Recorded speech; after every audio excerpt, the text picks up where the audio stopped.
하나님 말씀을 봉독해 올리겠습니다. 하나님 말씀은 사무엘상 7장 12절부터 14절입니다. 제가 읽어드리겠습니다. 사무엘이 돌을 하나 가져다가 미스바와 센 사이에 놓고 우리가 여기에 이르기까지 주께서 우리를 도와주셨다 하고 말하면서 그 돌의 이름을 에벤에셀이라고 지었다. 그래서 블레셋 사람들이 무릎을 꿇고 다시는 이스라엘 지역으로 들어오지 않았다. 사무엘이 살아있는 동안에는 주의 손이 블레셋 사람을 막아주셨다. 블레셋 사람이 이스라엘에게서 빼앗아간 성읍들, 곧 에그론과 가드 사이에 있는 성읍들도 이스라엘에 되돌아왔으며 성읍에 딸린 지역도 이스라엘이 블레셋 사람의 손에서 되찾았다. 이스라엘은 또 아모리 사람과도 평화롭게 지냈다. 아멘. 이것은 살아계신 하나님의 말씀입니다. 2025년의 마지막 주일입니다. 송년 예배를 준비하면서 기도하고 묵상할 때 제 마음속에 떠오른 아주 강력한 한 개의 단어가 있었습니다. 그것은 바로 에벤에셀이라고 하는 단어였습니다. 그리고 또 계속해서 그 말씀을 붙들고 기도하는데 임마누엘이라고 하는 단어와 여호와 이레라고 하는 세 개의 단어가 제 마음을 가득 채웠습니다. 그래서 오늘은 구약 성경 속에 기록되어진 하나님의 성품과 관계되어진 또는 하나님의 인격과 관계되어진 우리가 꼭 만나고 싶은 그 하나님의 이름들을 묵상하면서 은혜를 나누려고 합니다. 첫 번째로 우리가 꼭 만나고 싶은 하나님의 모습은 에벤에셀의 하나님이십니다. 에벤에셀이라고 하는 말은 하나님이 여기까지 우리를 도우셨다라고 하는 말입니다. 여러분, 사무엘상 4장에 보면 굉장히 불행했던 이스라엘의 역사가 기록이 되어져 있습니다. 이스라엘이 마침 블레셋과 전쟁을 하게 되었습니다. 그때 이스라엘의 영적 지도자는 엘리 제사장이었습니다. 그리고 엘리 제사장은 너무나 늙고 그리고 비대해서 전쟁에 직접 나갈 수가 없어서 엘리 제사장의 뒤를 이어가는 그의 아들 홈니와 비느하스가 제사장이 되어서 이스라엘 백성들을 이끌고 전쟁에 참여하게 되었습니다. 근데 불행하게도 이스라엘이 블레셋에게 자꾸만 패하는 것입니다. 그래서 그들의 마음속에 우리가 법궤를 가지고 나가서 싸우면 이길 수 있을 거야, 이런 마음을 가지고 법궤를 앞장세워서 블레셋과 전쟁을 하려고 하였습니다. 이스라엘 진영에 법궤가 등장했다는 이야기를 듣고 놀란 것은 오히려 블레셋의 군사들이었습니다. 블레셋 사람들은 이미 하나님의 법궤가 앞장서 가는 곳마다 얼마나 큰 승리를 이루셨는지, 얼마나 놀라운 역사를 이루었는지 이미 소문으로 다 듣고 있었습니다. 요단강을 건널 때에도 법궤를 앞장 세우니까 요단강이 갈라졌다는 소문을 들었습니다. 여리고 성이 함락될 때도 법궤를 앞장 세우고 이스라엘 백성들이 돌았더니 여리고 성이 무너졌다는 이야기를 들었습니다. 그래서 블레셋의 군사들은 큰일 났다, 이스라엘이 법궤를 가지고 나왔으니 우리가 다 죽게 생겼다고 생각을 했습니다. 근데 블레셋의 장수가 말하기를 이렇게 죽거나 저렇게 죽거나 마찬가지니 우리가 힘써 싸우자. 그리고 블레셋 군사들이 힘써 이스라엘과 전쟁을 하게 되었습니다. 불행하게도 그 전쟁에서 이스라엘이 또 패하게 되었고 하나님의 임재를 상징하는 법궤마저 빼앗기게 되었습니다. 하나님의 임재를 상징하는 법궤를 빼앗겼다는 것은 굉장히 불행스러운 일입니다. 하나님의 임재를 상징하는 법궤를 빼앗겼다는 이야기를 들을 때 엘리 제사장은 너무나 놀라서 의자에 앉아있다가 넘어지면서 목뼈가 부러져 죽었다고 성경은 기록하고 있습니다. 또 비느하스, 엘리 제사장의 아들이었던 비느하스의 아내가 마침 출산을 하게 되었는데 출산을 하는 그 시간에 법궤를 빼앗겼다는 이야기를 들었습니다. 근데 마침 난산을 하게 되었고 아이를 낳았을 때 산파가 아들을 낳았다고 이렇게 얘기했지만 이 비느하스의 아내는 아들의 이름을 이가봇이라고 정하라고 이야기하고 죽었습니다. 이가봇이라고 하는 말은 하나님의 영광이 떠나갔다라고 하는 말입니다. 법궤를 빼앗겼으니 하나님의 임재를 상징하는 법궤마저 빼앗겼으니 하나님의 영광이 이스라엘을 떠나갔다라고 생각했습니다. 참으로 불행한 시간이었고 참으로 침울한 시간이었습니다. 여러분, 이스라엘 백성들은 자기들은 아무렇게나 살면서 자기들은 마음으로 죄짓고 입술로 죄짓고 행동으로 죄짓고 하나님 중심적인 삶을 살지 못하면서도 법궤만 가지고 나가서 싸우면 승리할 줄로 알았습니다. 여러분, 하나님의 법궤는 부적이 아닙니다. 여러분, 무속신앙, 샤머니즘 신앙을 가지고 있는 사람들이 부적을 몸에 간직하고 다니면 부적이 자기를 지켜준다고 믿는지 모르겠습니다만은 법궤는 부적이 아닙니다.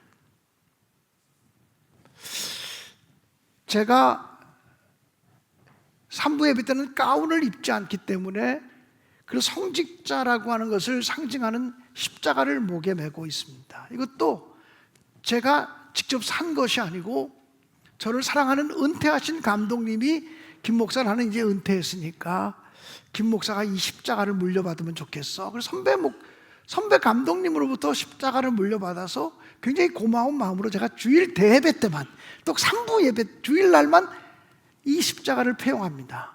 그러나 중요한 것은 뭡니까? 십자가를 폐용한다고 주님이 함께하는 것은 아닙니다. 십자가 목걸이를 맸다고, 십자가 귀걸이를 했다고 주님이 함께하는 게 아닙니다.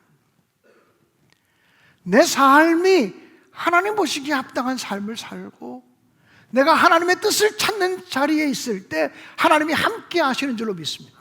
이스라엘 백성들은 자기들은 제멋대로 살고 하나님을 거역하는 삶을 살면서 죄악 가운데 거하고 있으면서도 십자가만 갖다 붙이면, 하나님의 이름만 갖다 붙이고 예수님의 이름만 갖다 붙이면 자기들이 이길 줄로 알았습니다. 이것은 기독교 신앙이 샤머니즘화된 것입니다. 한국교회 트렌드 2026이라는 책을 보면요, 지금 개신교 인구가 많이 줄었는데 그 인구가 다 어디로 갔을까? 무속신앙 쪽으로 많이 흘러갔다는 거예요. 제가 첫 목회를 시작할 때 한국 전체 교역자들이 40년 전입니다. 초교파적으로 4만 명쯤 된다고 얘기를 했습니다. 그때 무당들이 8만 명쯤 된다고 얘기를 했었습니다. 그런데 최근 통계를 보니까 기독교 전체 목사들의 그 성직자들의 숫자가 교파를 초월해서 모든 성직자들의 숫자가 10만 명 정도 됩니다. 그런데 무속신앙을 가지고 무당 일을 하거나 철학관을 하거나 무당을 하거나 점치는 집을 하거나 이런 집이 80만에서 100만 정도 된다고 합니다. 지금 한국 사회는요 무속화되어지고 있습니다. 우리 대한민국, 우리 한민족의 심성 속에 있는 종교성이 샤머니즘입니다. 복을 비는 종교성, 이 샤머니즘적인 종교성이 있습니다. 우리나라에 불교가 들어왔지만 지금은 원래 불교의 모습은 사라지고 샤머니즘화된 불교만 남아있습니다. 그 후에 우리나라에 유교가 들어왔지만 정통 유교의 모습은 사라지고 샤머니즘화된 유교만 남아있습니다. 기독교도 마찬가지입니다. 오늘날 기독교가 싸워야 될 것은 샤머니즘적인 무속신앙과 싸워야 합니다. 우리 기독교인이라고 하면서도 우리도 모르게 자꾸 샤머니즘, 무속신앙 이런 것과 자꾸 접촉하고 있습니다. 사랑하는 여러분, 오직 하나님께로 향하시기 바랍니다. 여러분의 마음과 생각과 뜻이 오직 하나님께로 향하실 수 있기를 주님의 이름으로 간절히 축원합니다. 홈리와 비느하스는 자기들의 삶이 개차반이었는데, 제사장다운 삶을 살지 못했는데 법궤만 가지고 나가서 싸우면 이길 줄 알았다가 법궤마저 빼앗겼습니다. 그래서 이스라엘 사회 속에 하나님의 영광이 떠나갔다. 이가봇 시대가 되었습니다. 빼앗겼던 법궤는 하나님이 기적적으로 역사하셔서 결국은 이스라엘 땅으로 되돌아오게 되었습니다. 그러나 법궤가 되돌아왔다고 해서 이스라엘 백성들의 신앙이 회복된 것은 아닙니다. 법궤가 되돌아왔다고 해서 하나님을 향한 순진하고 간절한 믿음이 회복된 것은 아니었습니다. 여전히 그들은 영적으로 침체해 있었고, 여전히 그들은 영적으로 죄악 가운데 머물고 있었습니다. 시간이 오랜 지난 후에 엘리 제사장의 뒤를 잇는 사무엘 선지자가 이스라엘의 지도자가 되었습니다. 사무엘은 자기가 지도자가 되었을 때 온 이스라엘 백성들을 미스바라고 하는 곳으로 모았습니다. 온 백성들에게 다 미스바로 나오라 독려했습니다. 그리고 미스바에서 금식을 선포했습니다. 그리고 우리가 하나님 앞에 회개하며 기도하자고 회개 기도를 선포했습니다. 그래서 온 이스라엘 백성들이 미스바의 광장에 모여서 하나님께 통회하며 회개하며 금식하기 시작했습니다. 하나님의 은혜가 돌아오기를, 하나님의 영광이 회복되기를 사모하며 금식하며 통회하며 기도했습니다. 이스라엘 백성들이 미스바 광장에 모여 있다는 이야기를 듣고서 블레셋 사람들이 이렇게 생각을 했습니다. 온 이스라엘 백성들이 미스바 광장에 무기도 없이 모여 있대. 지키는 군사들도 없이 그들이 맨손으로 모여 있대. 지금 가서 이스라엘을 치면 순식간에 이스라엘을 정복하고 굴복시킬 수 있을 거야. 그래서 블레셋이 쳐들어왔습니다. 이스라엘 백성들이 사무엘 선지자에게 부탁했습니다. 우리를 위해서 기도해 달라고. 우리 불쌍한 이스라엘 백성들을 위해서 지도자인 사무엘이여 당신께서 기도해 달라고 요청을 했습니다. 사무엘 선지자는 내가 이스라엘 백성들을 위해서 기도하기를 싫은 죄를 범하지 않겠다고, 내가 영적 지도자로서 이스라엘 백성들을 위해서 기도하기를 싫은 죄를 범하지 않겠다고 고백하며 기도했습니다. 그때 하나님께서 기이한 도우심으로 역사하셔서 큰 우레를 보내심으로 블레셋 군사들이 이리저리 흩어지게 하셨습니다. 흩어지는 블레셋의 군사들을 이스라엘 군사들이 쫓아가서 물리쳤습니다. 그것 때문에 그동안 블레셋에게 빼앗겼던 모든 땅, 모든 성읍들을 다시 되찾게 되었습니다. 사랑하는 여러분, 우리 믿음의 사람들이 언제 패배를 경험합니까? 우리 믿음의 사람들이 곧잘 믿음으로 살다가 언제 패배를 경험합니까? 우리가 믿음으로 올바르게 살지 못할 때 패배를 경험합니다. 또 우리가 정말 하나님의 임재를 늘 경험하며 살지 못할 때 패배를 경험합니다. 그런데 믿음의 사람들이 언제 다시 승리를 경험할 수 있습니까? 통회하고 자복하고 회개할 때, 하나님께로 다시 돌아올 때 진정한 의미의 승리가 약속되어져 있는 것입니다. 사랑하는 여러분, 우리 믿음의 사람들은 하나님을 의지하고 하나님을 바라보고 하나님께로 돌아와야만 비로소 승리의 역사를 회복하실 수가 있습니다. 사무엘 선지자는 미스바와 센 사이에 커다란 기념비를 세우고 그 돌의 이름을 에벤에셀이라고 붙였습니다. 에벤에셀이라고 하는 말은 여호와 하나님께서 여기까지 우리를 도우셨다라고 하는 것입니다. 그 미스바의 에벤에셀이라고 하는 돌이 세워지기까지 법궤를 빼앗겼던 역사가 있습니다. 이스라엘 백성들이 방자하게 행했던 역사가 있습니다. 하나님의 뜻대로, 하나님의 말씀대로 살지 못했던 불행한 역사가 있습니다. 심지어는 법궤마저 빼앗겼던, 그래서 하나님의 영광이 우리를 떠났다고 절망했던 순간들이 있습니다. 그런데 다시 회개하게 하시고 다시 하나님 앞에 돌아오게 하셔서 다시 승리를 주신 하나님을 경험하면서 이스라엘은 에벤에셀의 하나님이라고, 하나님이 여기까지 우리를 도우셨다고, 하나님이 여기까지 우리를 인도하셨다고 고백을 했습니다.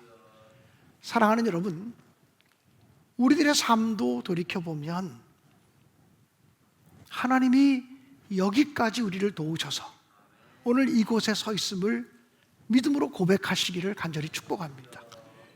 2025년 이제 한 해의 마지막 주일에 서 있는데 2025년 만만하지 않았을 것입니다. 2025년 한 해 동안 좋은 일만 있지 않았을 것입니다. 속상하고 가슴 아픈 일도 있었고 또 축복되고 좋은 일도 있었을 것입니다. 좋은 일과 나쁜 일이 교차했을 것입니다. 하나님은 그 두 가지를 우리에게 번갈아 가며 주시면서 우리를 교만하지 않게 하시고 우리를 영적으로 긴장하게 하신다고 성경은 말씀하고 있습니다. 그런데 지금 혹시 아직까지도 고난 속에 있다고 할지라도 우리가 오늘 송년주일 예배를 드리면서 나의 하나님은 에베네셀의 하나님이라고, 여기까지 나를 도우신 하나님이라고 모두 고백할 수 있게 되어지기를 주님의 이름으로 간절히 축원합니다. 또 뿐만 아니라 에베네셀의 하나님은 여기까지 우리를 도우셨다는 거기 때문에 과거에 도우셨던 하나님을 얘기합니다. 그러나 하나님은 과거에만 우리를 도우시는 분이 아니라 지금도 우리를 도우시고 오늘도 우리를 도우시고 오늘도 우리와 함께 하시는 하나님이심을 의심 없이 믿습니다. 사랑하는 여러분, 하나님이 우리와 함께 하시다, 현재적으로 고백하는 것, 하나님이 지금도 오늘도 우리와 함께 하시다, 이것이 바로 임마누엘입니다. 예수님이 탄생하시기 전에 천사가 나타나서 예수의 탄생을 알려주면서 아들을 낳으리니 그 이름을 임마누엘이라 하라고 말했습니다. 이는 하나님이 우리와 함께 하심이라고 말했습니다. 예수 그리스도가 나와 함께 한다는 것은 바로 하나님이 우리와 함께 한다는 것이고, 예수 그리스도가 함께 하심을 우리가 무엇으로 느낄 수 있습니까? 성령 하나님과 동행할 때 느낄 수 있습니다. 지금 내가 성령님과 동행하고 있다는 것은 지금도 여전히 하나님이 나와 함께하고 있다는 확신입니다. 사랑하는 여러분, 그러므로 우리 믿음의 사람들이 하나님으로부터 받을 수 있는 축복 중에 가장 놀라운 축복이 있다면 임마누엘의 축복입니다. 여러분, 2025년 한 해 동안 가정에 어려움을 당한 가정도 있을 것입니다. 경제적인 어려움을 당한 가정도 있을 것입니다. 건강으로 위기를 만난 가정들도 있을 것입니다. 또 자녀 손들의 문제 때문에 어려움을 당한 가정들도 있을 것입니다. 신앙생활을 하면서 하나님이 내게 주신 사명을 지키고 충성하느라고 헌신하면서 힘들었던 순간들도 있을 것입니다. 그러나 분명한 것은 매 순간마다 하나님이 우리와 함께 하셨음을 믿습니다. 또 지금도 하나님이 나와 함께 계시다, 이렇게 분명하게 고백할 수 있기를 주님의 이름으로 축원합니다. 두려워하지 말라, 내가 너와 함께 함이니라. 놀라지 말라, 나는 너의 하나님이 됨이니라. 내가 너를 굳세게 하리라. 참으로 너를 도와주리라. 참으로 나의 의로운 오른손으로 너를 붙들리라. 하나님의 그 약속이 여러분 한 분 한 분을 향한, 또 여러분의 가정을 향한 하나님의 약속이 되어지기를 주님의 이름으로 축복합니다. 여러분, 창세기에 보면 믿음의 족장 요셉은 형제들에게 시기와 질투와 미움을 받아서 애굽 땅에 팔려가게 됩니다. 그는 애굽 땅에 팔려가서 보디발 장군의 집에 하인으로 일하게 됩니다. 그런데 보디발 장군의 집에서 그가 열심히 헌신하고 충성했더니 요셉 때문에 보디발 장군의 집이 복을 받았다고 했습니다. 요셉은 어떤 사람입니까? 어떤 순간에도 하나님이 나와 함께 하신다는 믿음을 가지고 살았던 사람이에요. 비록 지금 내가 고난 속에 있고 내가 하나님께 부르짖어도 이 고난의 문제를 해결해 달라고 부르짖어도 하나님이 당장 역사하지 않는 상황 속에서도 하나님의 살아계심, 하나님의 역사하심, 하나님이 함께 하심을 의심하지 않고 살았던 사람이 요셉이었습니다. 그래서 요셉 때문에, 임마누엘 신앙을 가지고 살아가는 요셉 때문에 보디발 장군의 집이 복을 받았다고 성경은 기록하는 거예요. 보디발 장군의 아내가 요셉을 유혹했습니다. 여기 너와 나 외에 아무도 없으니 우리가 서로 사랑하자 했습니다. 그때 요셉이 말하기를, 내가 어찌 하나님 앞에서 죄를 범하리요 그랬습니다. 보디발 장군의 아내의 눈에는 자기하고 요셉밖에 보이지 않았습니다. 그 공간에 자기하고 요셉 외엔 아무도 없었습니다. 그런데 요셉은 말합니다. 내가 어떻게 하나님 앞에서 죄를 범하겠습니까? 요셉의 눈에는 하나님이 보였습니다. 하나님이 함께하고 있는 모습이 보였습니다. 사랑하는 여러분, 그래서 요셉은 자기의 옷을 붙잡는 그 보디발 장군의 아내를 뿌리치기 위해서 옷을 벗어놓고 도망쳤습니다. 오히려 누명을 뒤집어 썼습니다. 보디발 장군의 아내를 겁탈하려고 하다가 소리치니 도망쳤다고 하는 누명을 뒤집어 씌고 왕궁의 높은 사람들이 갇히는 시대 감옥에 갇히게 됩니다. 요셉은 그곳에서도 하나님이 늘 함께 하셨습니다. 그래서 요셉이 그 감옥에 갇혔기 때문에 그 감옥에 갇힌 자들이 함께 복을 받았습니다. 요셉이 나중에 감옥에서 나와서 애굽의 총리 대신이 되었습니다. 애굽의 총리 대신이 되었을 때 요셉 때문에, 하나님이 함께 하시는, 하나님이 임마누엘 하시는 요셉 때문에 애굽 온 나라가 복을 받았습니다. 그리고 요셉 때문에 자기를 심지어는 팔아넘겼던 원수와 같은 그의 형들까지도 다 복을 받고, 그의 가족 모두가 복을 받고 이스라엘 민족 전체가 복을 받았습니다. 요셉이 하나님이 함께 하시는 삶을 살면서 치렀던 고난과 핍박과 환난과 역경, 그 모든 것을 통해서 오히려 더 많은 사람들을 구원하는, 더 많은 사람들을 주님께로 이끄는 놀라운 역사가 이루어졌다는 거예요. 사랑하는 여러분, 임마누엘의 하나님은 오늘 내가 고백해야 될 나의 하나님입니다. 비록 내가 역경 속에 있다고 할지라도, 내가 지금 고난 속에 있다고 할지라도, 내가 지금 억울한 상황 속에 있다고 할지라도 하나님은 나와 함께 하시다. 이 믿음만은 흔들리지 않게 되기를 주님의 이름으로 간절히 축원합니다. 세 번째로 우리가 만나고 싶은 하나님은 여호와 이레의 하나님이십니다. 여호와 이레의 하나님은 아브라함이 만났던 하나님이십니다. 아브라함은 100살의 아들을 얻었습니다. 이삭이었습니다. 그런데 어느 날 하나님께서 아브라함에게 100살에 낳은 아들 이삭을 모리아 땅에 있는 한 산으로 가서 나에게 번제물로 바치라고 말씀하셨습니다. 이해할 수 없는 명령이었습니다. 아니, 이해하고 싶지 않은 명령이었습니다. 그 명령을 내가 이해하고 받아들이면 순종해야 되니까 이해할 수 없는 명령이고 이해하기도 싫은 명령입니다. 싫어, 나는 그 명령을 듣지 않을 거야. 그건 나 이해할 수 없어. 아무리 하나님 말씀이라도 나는 이해할 수 없어. 그렇게 반응할 수밖에 없는 명령이었습니다. 그런데 아브라함은 그 다음날 아침 일찍 나귀의 안장을 지우고 이삭을 데리고 또 종을 데리고 모리아 땅을 향해 출발합니다. 모리아 땅까지 나아가는 길이 사흘길이었습니다. 사흘길을 걸어가며 아브라함은 어떤 생각을 했을까요? 100살에 낳은 아들 이삭을 하나님께 드려 마라. 바쳐야 돼, 바치지 말아야 돼. 순종해, 순종하지 마라. 도저히 이해할 수 없는 명령이에요. 도저히 이해하기 싫은 그 명령이지만 아브라함은 결국 사흘길을 걸어가서 그 이삭을 데리고 모리아 산 정상까지 올라가서 그 아들을 결박하여 번제물로 바치려고 하는 순간입니다. 아마 아브라함은 이렇게 생각했을 것입니다. 아무리 힘들고 아무리 어려워도 100번을 생각해도 1000번을 생각해도 10,000번을 생각해도 하나님 말씀에는 순종하는 게 진리야. 하나님 말씀에는 순종하는 게 복이야. 이렇게 생각하며 끝까지 순종의 길을 묵묵히 걸어갑니다. 희생의 길을 묵묵히 걸어갑니다. 하나님이 다급하셔서 아브라함아, 아브라함아, 내 아들 이삭의 몸에 손을 대지 말라고 말씀하셨어요. 그러면서 하나님께서 뭐라고 말씀하시냐면 이제야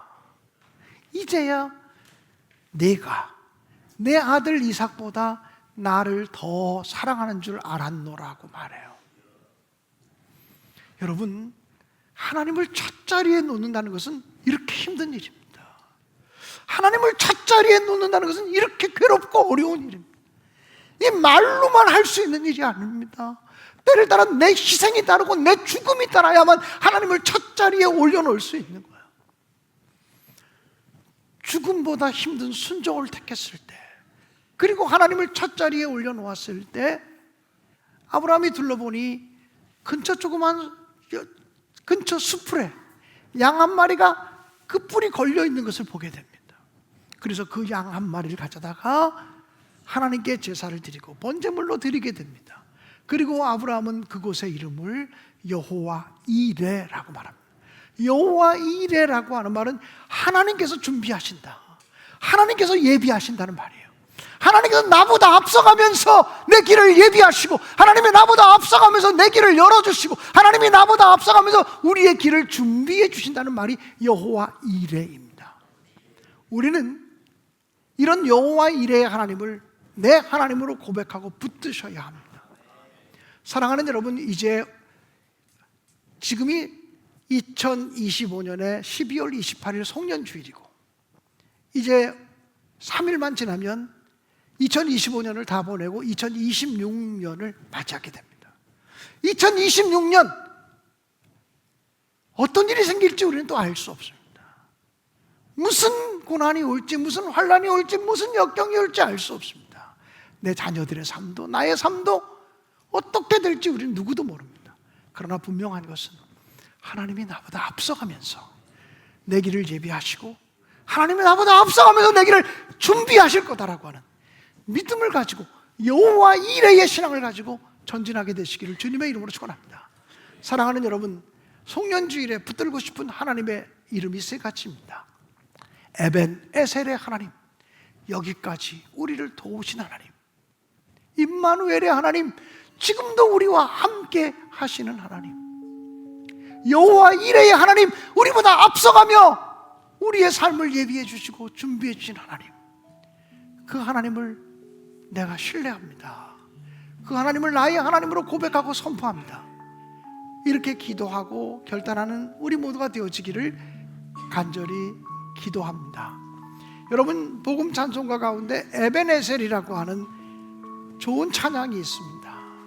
감사하신 하나님, 에벤에셀 하나님, 살아계신 하나님, 에벤에셀 하나님, 여기까지 나를 인도하셨네.